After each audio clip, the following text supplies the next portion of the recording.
નમસ્કાર મિત્રો, ખાસ કરીને બંગાળની ખાડીની સિસ્ટમ છે એ આપણાથી ખૂબ નજીક આવી ગઈ છે અને આજથી રાજ્યની અંદર વરસાદની શરૂઆત પણ થઈ છે. હવે આ વરસાદ છે રાજ્યની અંદર કેટલા દિવસ જોવા મળશે અને કેટલી તીવ્રતા સાથે વરસાદ પડશે, સાથે કેટલા કેટલા વિસ્તારને આ વરસાદનો લાભ મળશે તેની સંપૂર્ણ માહિતી આપવાની છે. હવે ખાસ કરીને જે આપણે ઘણા દિવસથી વાત કરતા હતા બંગાળની ખાડીની સિસ્ટમ, આમ તો હવે એનો ટ્રેક છે એ પણ ફાઇનલ થઈ ચૂક્યો છે. સિસ્ટમ છે અમારું આજે બપોર પછીનું લાસ્ટ પ્રિડિક્શન છે એ મુજબ જોવા જઈએ તો સિસ્ટમ છે એ મધ્યપ્રદેશ ઉપર છે.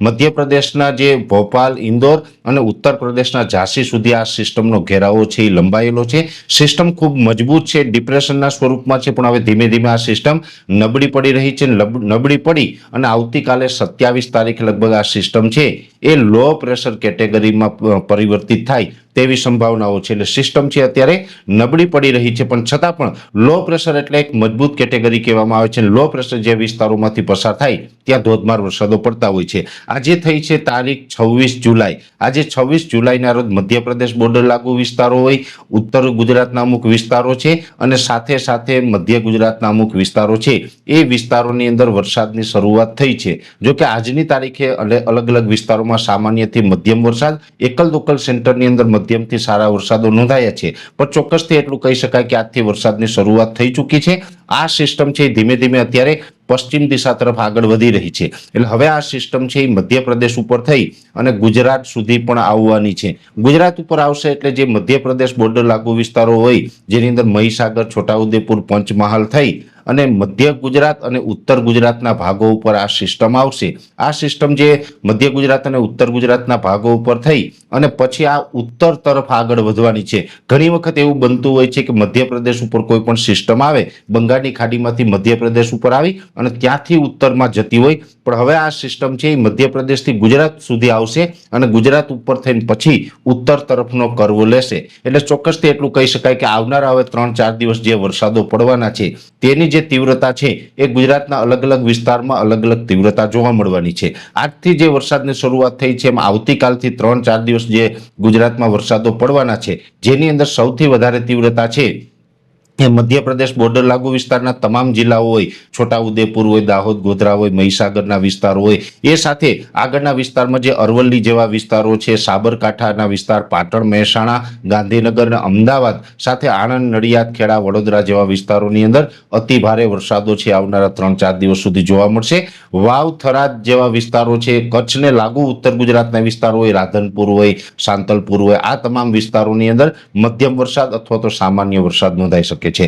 કચ્છની અંદર આમ તો છેલ્લા ઘણા દિવસથી વરસાદો ઓછા પડી રહ્યા છે, છૂટાછવાયા ઝાપટા પડી રહ્યા છે. આ રાઉન્ડની અંદર પણ કચ્છની અંદર લાભ ચોક્કસથી મળશે, પણ જે અપેક્ષા હતી એટલો લાભ ન મળી શકે અને કચ્છની અંદર હળવા સામાન્ય વરસાદો નોંધાય તેવી શક્યતાઓ છે. એટલે કચ્છમાં કોઈ મોટા વરસાદની શક્યતાઓ આ સિસ્ટમને કારણે જોવા મળી રહી નથી, જેની દરેક મિત્રોએ નોંધ લેવાની છે. એ સાથે દક્ષિણ ગુજરાતમાં પણ એકંદરે દક્ષિણ ગુજરાતના તમામ જિલ્લાઓ હોય જેમાં ભરૂચ, અંકલેશ્વરથી લઈ રાજપીપળાથી લઈ સુરત ને વલસાડ સુધીના જે તમામ જિલ્લા આવી જાય એ તમામ જિલ્લાની અંદર પણ એકંદરે સારો વરસાદ પડશે. એટલે એટલું ચોક્કસ કહી શકાય કે 2 થી લઈ અને 5 ઇંચ સુધીના વરસાદો છે એ દક્ષિણ ગુજરાતની અંદર નોંધાઈ શકે છે. એ સાથે મધ્ય ગુજરાત અને ઉત્તર ગુજરાતની અંદર 5 ઇંચ કરતા વધારે વરસાદ નોંધાય તેવી શક્યતાઓ હાલ દેખાઈ રહી છે. એટલે ખાસ કરીને મધ્ય ગુજરાત અને ઉત્તર ગુજરાતની અંદર આનું પરફોર્મન્સ સારું એવું જોવા મળશે. મધ્ય ગુજરાત અને ઉત્તર ગુજરાતની અંદર મોટા ભાગના વિસ્તારમાં 5 ઇંચ કરતા વધારે વરસાદ પડે, 8-10 ઇંચ સુધીના પણ વરસાદો પહોંચી શકે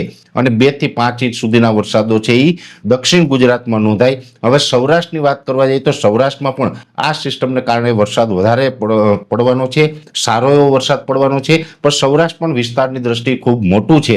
એટલે અમુક વિસ્તારમાં સારા વરસાદ હશે તો અમુક વિસ્તારમાં ઓછા પણ હશે. જેમાં ખાસ કરીને સૌરાષ્ટ્રના મોરબી, સુરેન્દ્રનગર, બોટાદ અને ભાવનગર જેવા વિસ્તારો છે એની અંદર આ વરસાદની જે તીવ્રતા છે એ ખૂબ સારી જોવા મળશે. 2 થી લઈ અને 5 ઇંચ સુધીના વરસાદો પણ આ વિસ્તારમાં પડી શકે છે. અને એ સાથે બીજા વિસ્તારો હોય જેની અંદર પશ્ચિમ સૌરાષ્ટ્ર છે તો પશ્ચિમ સૌરાષ્ટ્રમાં થોડીક આની અસર છે ઓછી રહેશે, પણ છતાં પણ આની હળવાથી મધ્યમ વરસાદો છે એ ચોક્કસથી પશ્ચિમ સૌરાષ્ટ્રના દ્વારકા, જામનગર, પોરબંદરમાં પણ જોવા મળશે. એ સાથે જુનાગઢ હોય, ગીર સોમનાથ હોય, અમરેલી હોય કે રાજકોટ જેવા વિસ્તારો છે એમાં પણ ચોક્કસથી વરસાદની શક્યતાઓ રહેલી છે. પણ આ વિસ્તારોની અંદર સામાન્યથી મધ્યમ વરસાદ 1-2 સેન્ટરની અંદર ભારે વરસાદ થશે. બાકી સામાન્યથી મધ્યમ વરસાદ, મોટાભાગના વિસ્તારની અંદર સામાન્ય વરસાદ જોવા મળશે. એટલે ખાસ કરીને આમ જોવા જઈએ તો ઓલ ઓવર ગુજરાતમાં લગભગ 80 થી 90% વિસ્તારોમાં વરસાદની જે શરૂઆત છે એ થવાની છે, વરસાદો પડવાના છે. પણ મેં આપને જણાવ્યું એમ દક્ષિણ ગુજરાત, મધ્ય ગુજરાત, મધ્યપ્રદેશ બોર્ડર લાગુ વિસ્તાર અને ઉત્તર ગુજરાતની અંદર સારા વરસાદો પડશે. સૌરાષ્ટ્ર કચ્છની અંદર અમુક વિસ્તારમાં સારા અને અમુક વિસ્તારમાં સામાન્ય વરસાદ પડે તેવી શક્યતાઓ છે. ખાસ કરીને કચ્છની અંદર સામાન્ય વરસાદો જોવા મળશે. પશ્ચિમ સૌરાષ્ટ્ર, દ્વારકા, જામનગર, પોરબંદરમાં સામાન્ય વરસાદો જોવા મળશે. અને બીજું રાજકોટ, જુનાગઢ, ગીર સોમનાથ અને અમરેલીના અમુક ભાગોની અંદર સામાન્ય વરસાદ જોવા મળશે. બાકી બીજા વિસ્તારોમાં સારા વરસાદ જોવા મળે તેવું એક અનુમાન છે. એટલે સિસ્ટમ છે, આનો ટ્રેક ફાઇનલ છે, એ ગુજરાત સુધી આવી રહી છે. એનો સિયર ઝોન છે અત્યારે આપણો ગુજરાત સુધી લંબાઈ ચૂક્યો છે. અને હવે આગળના 3-4 દિવસ જે વરસાદ પડવાના છે એ અમે આપને જણાવ્યું એટલા એરિયામાં એટલી તીવ્રતા સાથે વરસાદ જોવા મળે તેવું એક અનુમાન છે. વિશેષ માહિતી છે નેક્સ્ટ વિડીયોમાં આપવામાં આવશે. અત્યારે આ વિડીયોની અંદર એટલું જ.